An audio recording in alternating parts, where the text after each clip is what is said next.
Do you have to have high dollar equipment? Do you have to have fancy, expensive cameras or expensive zoom lenses that'll let you zoom a long distance away and get some nice photographs of hummingbirds with their wings frozen in motion? You know, they beat their wings a lot. And it takes 1/13,000th of a second to freeze them with every shot. You might get lucky and get a few shots. But so this clip is about how you can take entry-level equipment, like I started off with. And hopefully this clip will show you how you can take that equipment and come up with some beautiful hummingbird photos. So the first picture I'm going to put up here after this clip is where I started. I'm going to show a picture that I took when I got interested in photographing hummingbirds, my very first picture one. As you can see, it is a lousy photograph. So I would look on social media and I'd see all these great photos, and I'm like, how do they do that? They must have expensive equipment. So I went on a massive YouTube knowledge trip, Google, any photography clubs. I picked everybody's brains, but mostly YouTube and Google. And here's what I found out. With entry-level gear, you can take some great photos. And through the YouTube clips, I found out instead of going after the birds and trying to find them, bring them to you, which you'll see here in a minute or two. So my very first photo coming up is where I started. And then right after that, it's going to be the first time I was starting to get close to getting what I was after photo, and then we'll finish the clip off. Okay? If I help you in any way, I got a donate button here on this clip. I'm got disability and health issues, can't work, and I'm trying to earn a few dollars. So if this helps you, maybe you can donate $1 or $2. If not, that's fine. Maybe it'll help you anyway, and this is for you regardless. So with that, here we go, and I'll show you this very first photo where I know I needed help.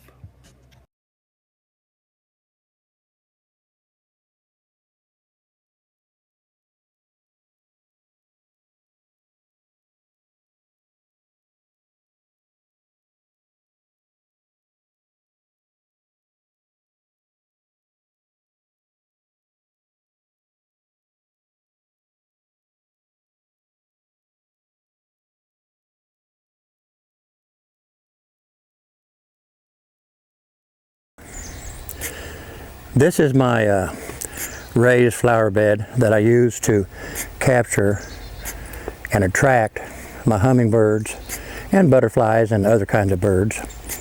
As you can see, there's a blue bird feeder hanging right there on the end.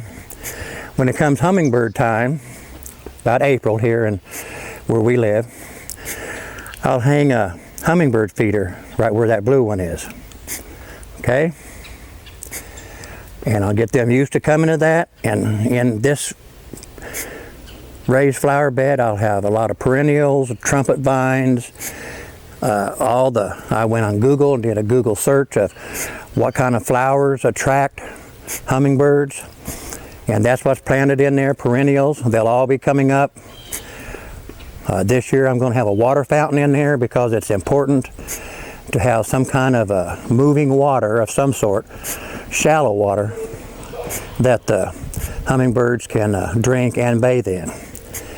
And as you see behind it, you see a lot of brush and woods. That's to give them cover. We live in a country, and all these ranchers and farmers around here have cats, barn cats, we call them, and cats come around here and they're the biggest enemies of our birds. So what I do is where my hummingbird feeder is hanging, right below it, I put a table or a barrel, and I make my habitat. I put some flowers on there for background. And as you can see, I have speed lights right here.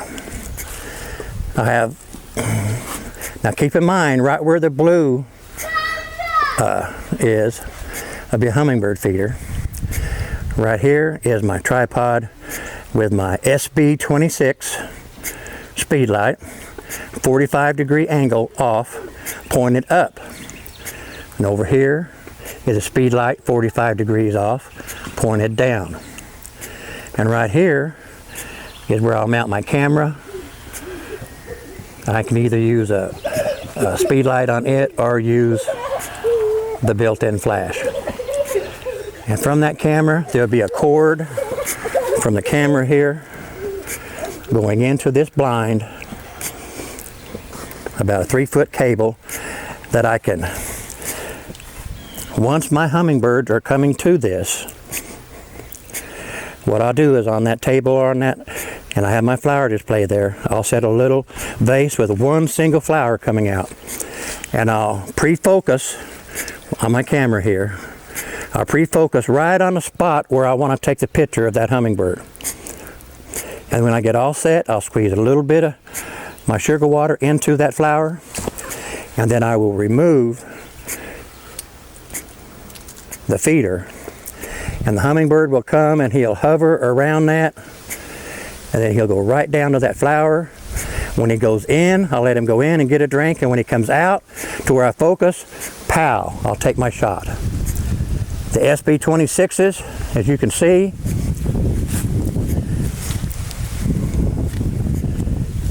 have a red thing right here. That's what picks up the signal. So when this flash goes off on this camera, they all go off, the slaves. Here's a picture of the blind. I made this blind from my deer blind. I just made it out of 2x2s. I think $15, $20. And I got the tarp off of Amazon for $8 or $10. I made my deer blind, but you can buy a pop-up blind and do the same thing. So basically what I'm doing is, instead of having a long lens, $1,500 or $2,000 lens that'll reach out there, 200 to 500 millimeters, instead of trying to get out to them, I'm bringing them to me. This is pretty much the long and the short of it. This will get the hummingbirds there. Ansel Adams, I think his last name was Adams, the guru in photography, says you can take a picture or you can make a picture. And I try to make mine. Now, I have seen on social media a lot of people taking pictures of hummingbirds sitting on the feeder, on the red rim, or flying by the feeder. And I'm not a proponent of that. You know, different strokes for different folks. I like to make them look natural, as you can see in the photographs I'll be putting on here shortly. This is all entry-level equipment. For under $800 or $1,000 easy, you can have this set up. I built myself up to it and worked myself up to it. Now, hummingbirds beat their wings 50 to 80 times per second, they say. And in order to freeze their wings in flight, which I prefer, some people say they like to have a little blur in the wings to simulate motion, but I know how they look when they're flying. I want a shot of them, all their different maneuvers. And so I'm not a proponent of that. I'm a proponent of freezing those wings completely.